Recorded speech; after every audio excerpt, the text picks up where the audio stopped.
ጋሚ ስልክ ብደውልም እያነሱልኝ አይደለም። ኤፍሬም ጋር ከ10 በላይ ደውያለሁ፣ ስልክ እያነሳልኝ አይደለም። ምናልባት እስር ቤት ስልክ ተቀብለዋቸው ከሆነ።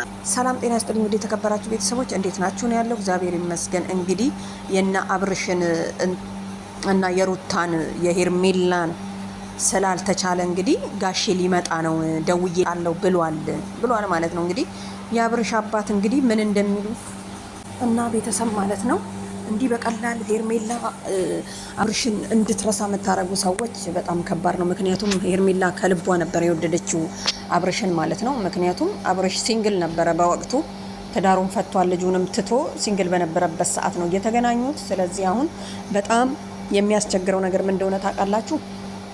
ችግሩ ሁሉም የራሱን እንትን ነው። ልክ እንዳለው ቢኒ ሁሉም የራሱን ሀሳብ ብቻ ነው እየገለጸ ያለው። ቁጭ ብለው በወንበር ዙሪያ እየተገናኙ አይደለም። ምክንያቱም ሩታ እንዲገናኙ አልፈለገችም። ስታስቡ ማለት ነው። ሩታ የምትፈልገው ከሆነ ጤነኛ እንዲሆንላት ከሆነ ለምን ቁጭ ብለው በወንበር ዙሪያ አይለያዩ? በቃ እስር ቤት እንግዲህ አስቡት። እንደዛ ሕፃን ልጅ ይዘው ልውልን ይዘው መንገድ ላይ አስቆመውት ምናምን። ይሄ እኮ ተደብቆ መጥፋት ማለት ነው። ሻንጣቸውን ጭነው ምናምን።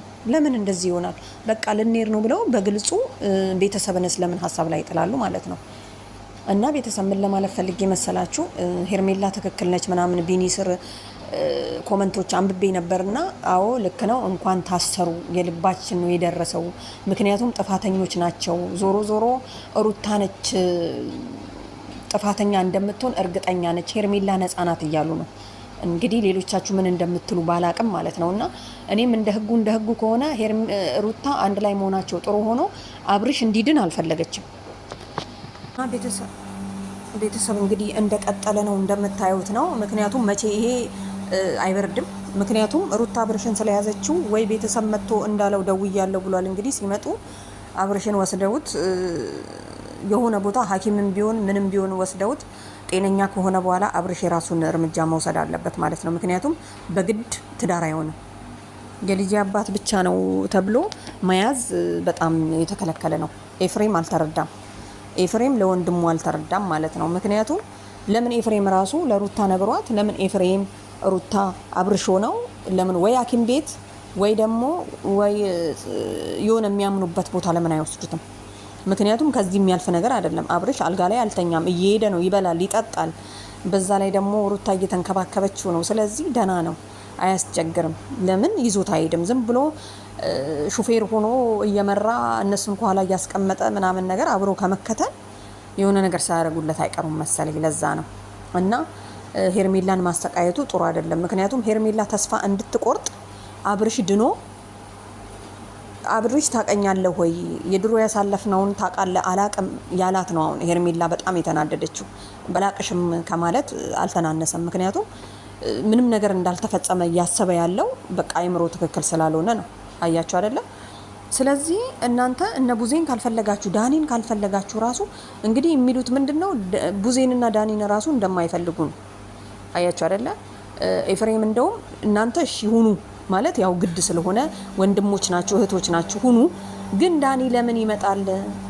ሄርሜላ ለምን ትመጣለች እያለ ነው ማለት ነው። ሄርሜላ ምንም ማድረግ አትችልም። ፍቅር ነው። ሰው ከወደዱ ወደድ ነው። ሴት ልጅ ታውቃላችሁ፣ አንድን ሰው ከወደደች ዝም ብላ ከመሬት ተነስታ አይደለም የምትወደው፣ ትወዳለች በደንብ አድርጋ። ግን ከዛ ውስጥ ደግሞ ለመውጣት በጣም ከባድ ነው ማለት ነው። አስባችሁታ?